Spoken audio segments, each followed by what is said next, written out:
Well, a good Friday morning to you again, friends. Richard Clinton here. Another Friday by my fire pit, and just ready to share some more thoughts with you this morning. It's a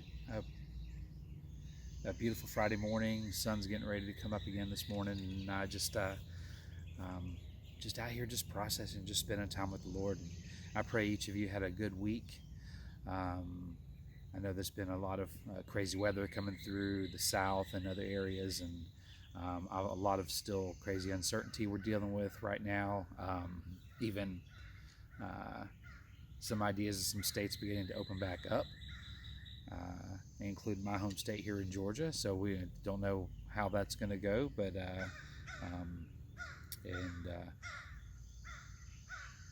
but I'm prayerful that we'll be able to move back to some sense of normalcy at some point, and pray the same for you and your family.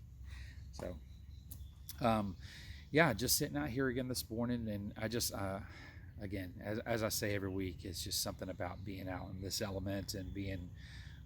Even though it's just on the side of my house, my little half acre, but this little wooded area where there's just plenty of, where there's birds buzzing all around and got crows cawing as they fly by. Usually a lot of cardinals in the area. It's just a beautiful setting to sit in each morning and just drink in the presence of God. It's really been good for my heart and my soul through a lot of craziness and a lot of my life. And as I process through the day to day of just getting time with God. Um, and friends, this week it's been an interesting week. My heart is, and I'm gonna be pretty transparent with you. It's been one of those weeks where um, I've had some personal struggles as to kind of what's going on, what has God up to in my life. A lot of uncertainties that my wife and I and my family were kind of wrestling through, and so it's been an interesting time trying to process through all that, and it left me in a place where I felt a little less engaged, at least the first part of this week, with friends um, and so forth. Adding, obviously, we already have the distance set in, but even in some conversations I did have, just didn't feel like I was as engaged because my mind was just racing, and it's been interesting just to be able to process through that and what's going on and kind of what God's trying to do with all of that. So, but anyway, going through, getting into yesterday. Yesterday was a very good time. It was a very good time for my heart, in a lot of sense, and really just what I was looking forward to. Um, 4 years ago, I had the opportunity to go out to Colorado for a second time to attend what's called the Become Good Soil Intensive.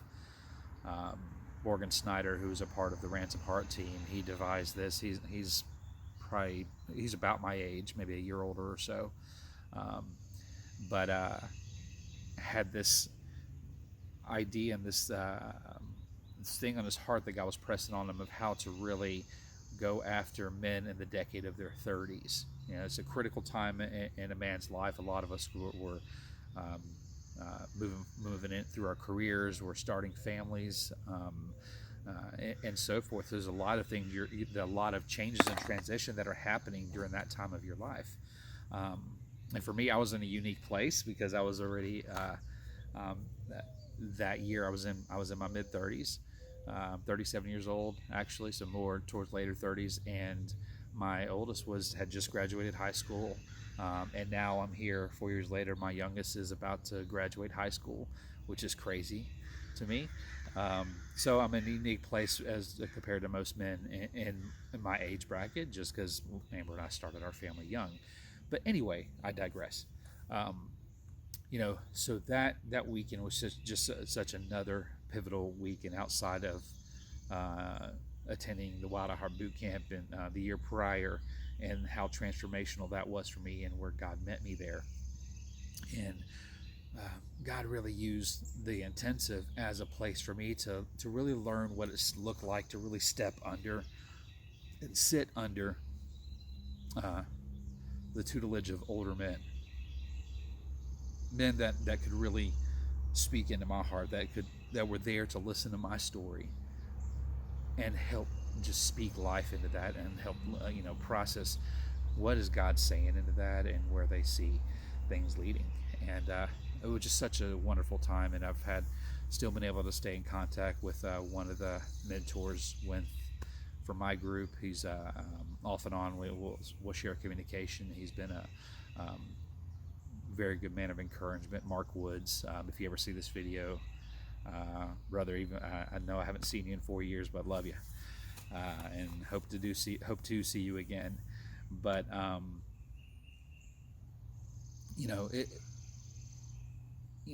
come back home, and continue processing through this, and we had material that we were supposed to use and walk through, and continue to process it, and what Morgan called this decade of excavation, of really learning to really look like to really excavate deep into our hearts, and step into more with God, and really learn to become the kind of men that God can entrust with his kingdom, right? And that's what we're after. So yesterday was such a good day, because it was an opportunity to get back together with a lot of the men that have been through that experience over the course of the last decade. A very small subset. You're the Wild at Heart boot camps or the Heart of War encounters. You're dealing with 400 plus men that are at these weekends. The intensive is specifically designed for around 48 men. That you have to apply for. You have to go through the process of having being prayed over, and they really are intentional about who they select for the weekend. So it was an honor and a pleasure, even just over a year into my walk with Christ, of full surrender, of being able to be selected to go through that experience. And so yesterday, and the first one we did was in January. Morgan got us all back together through the wonderful technology of Zoom, that everybody's having to use right now. Now, this was obviously before all the COVID stuff really began, but it was a chance to really just process some more, and get back together and just talk about some things in our lives that are going on, kind of where we are. We had men that have been, again, from a decade ago to even as recently as last year, that had gone through the experience. So just being able to come together with this unique alumni of men, and it was just a very good time and a good conversation. And then yesterday was the next big gathering that was on the calendar, and again, getting to hear from a man like Morgan Snyder. He's been a distant brother and mentor for me, just being able to hear his teaching and the things that he's learned and processed in his walk with God over the last many years, and sitting under men like John Eldredge and others, has been instrumental for me in my life as I process myself through this age and this time, and now stepping into my early 40s. And I know I'm rambling a little bit here, but what was so good about the conversation yesterday, first I was really looking forward to this. There's something about being in the presence of those men that have been on that experience, the same experience that I'd walked through, and so it's hard to convey that to, and I love all my brothers and all my friends around me.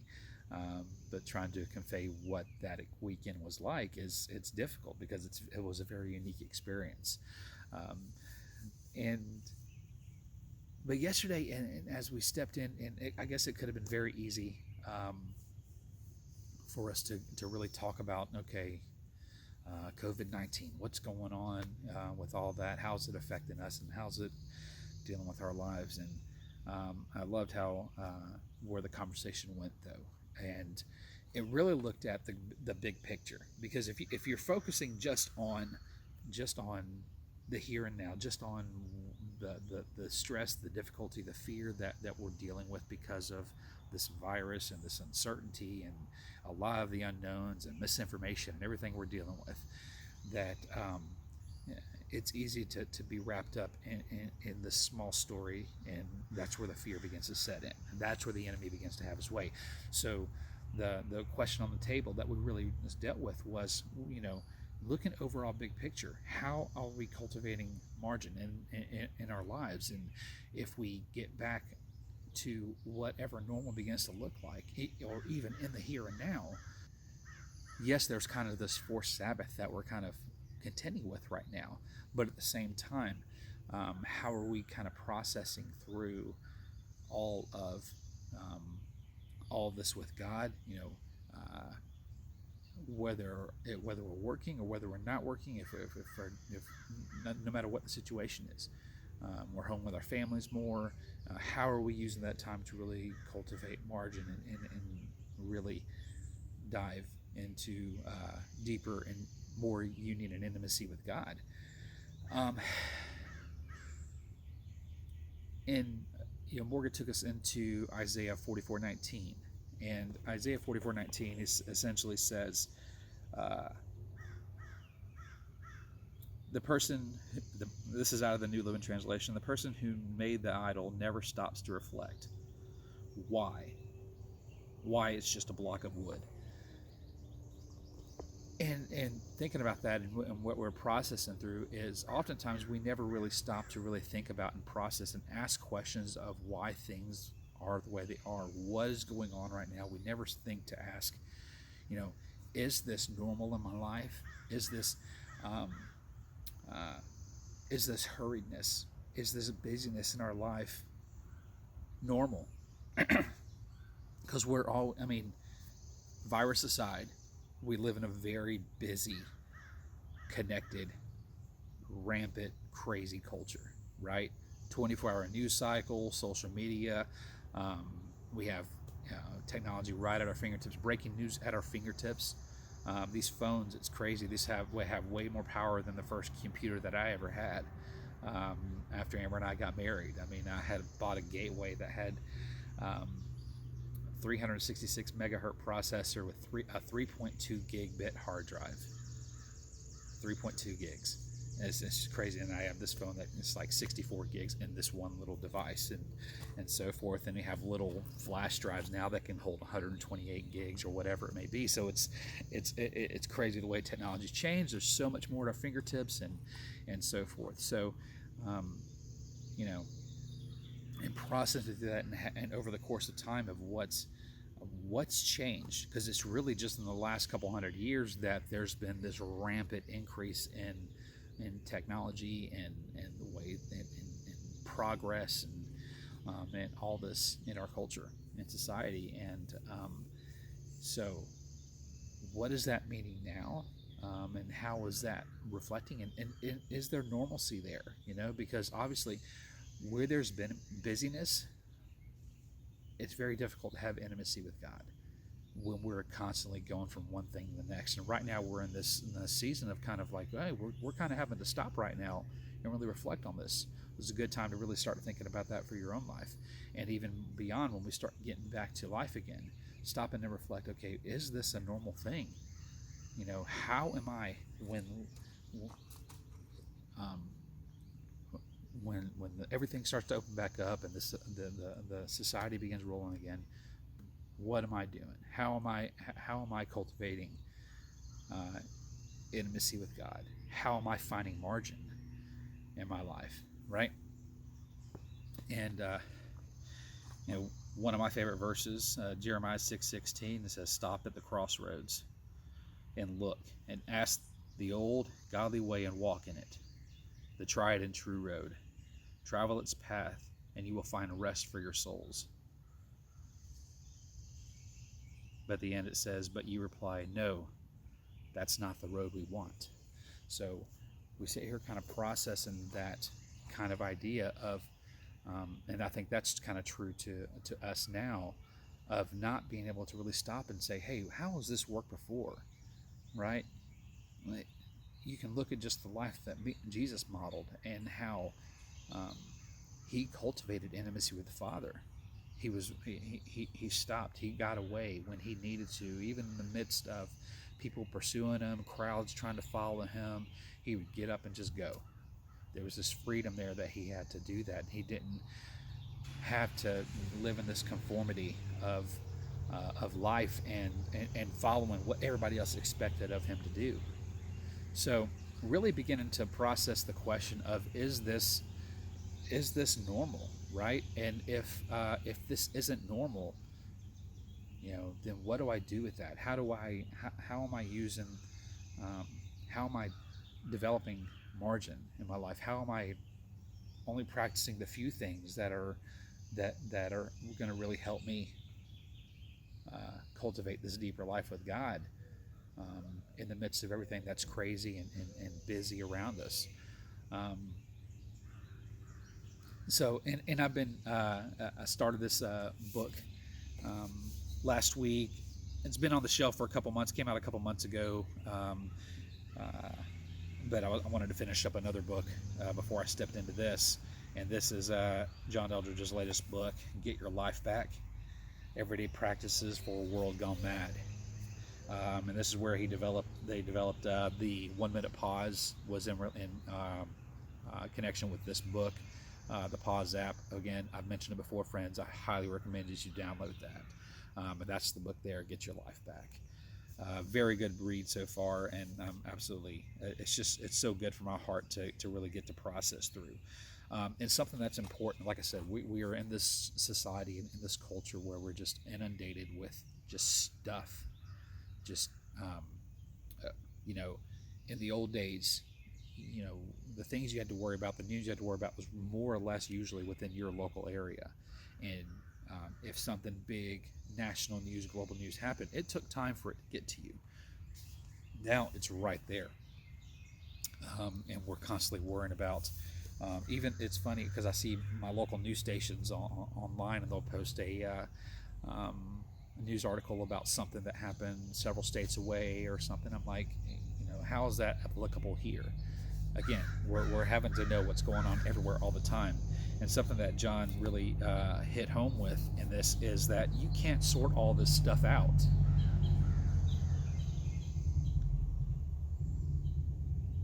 There's too much rushing at us. We haven't the time to carefully and systematically think through every piece of information. Misspoken word, confusing interaction, heartbreaking news. Subtly, maybe not so subtly, the burdens on the soul begin to pile up. And again, that's just so much to kind of think about there that we're not meant to really process everything all the time. That it's Jesus really again modeled what it looked like to really step away. So what can you do?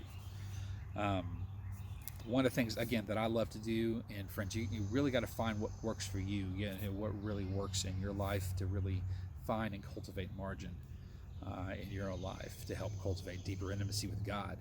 For me, one of the things I love is just really drinking in beauty.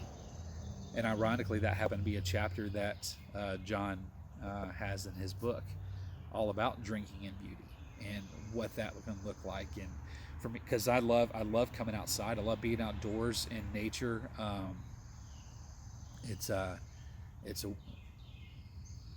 Again, on my little half acre here, I get to sit out here and just listen to all the birds because they're all around. I'm thankful to be a little more out in the country, away from the metro area a little bit, so that it's quieter. So I get to hear all of that, even sometimes hearing the cows and the pastures across the river from me, and all that is just, it's good for my heart. And John writes that beauty is such a gentle grace. Like God, it rarely shouts, rarely intrudes. Rather, it woos, soothes, invites. It romances and caresses. We often sigh in the presence of beauty as it begins to minister to us. A good, deep soul sigh. And that's one of the things that I just love being able to drink in out here, is being able to be out here and soak that in. So for you friends, I would highly just ask that question of your own life, is what are you doing, and where are you going to really process and really find margin in your life, or if you're being overloaded, if you're in your day-to-day right now, because it's very easy to just be overloaded, even while we're kind of in this whole lockdown stage. There's still information thrown at us. Are you turning the news off? Turn the news off. Please stop watching the news, because it's just all that is. If you sit there at your home every day just watching the news, it does nothing for your soul. It leaves you in fear. That's all that's meant to do. So just what are you doing to find that time? Even if it's just getting outside, going for a walk, just taking even just a few minutes just to step out and breathe. Find time to find margin with God, because it will do your heart and your soul so much good. And you got to be able to care for yourself, because when life begins to move again, you want to be able to begin to cultivate those practices in your day-to-day. So again, this is things I'm still working through, processing through, and really wanting to really make a deeper part of my day-to-day walk with it, where I'm really learning benevolent detachment of being able to say no to the things that I can say no to, and not taking everything on in my own life, and the way I really step in and just find time to sit with God. And that's all I can really do right now, because that's my whole source of strength, my whole source of energy, and everything in my day-to-day. If I don't have that, then I'm a train wreck waiting to happen. And the same goes with everybody. So I just encourage you to find that time, friends.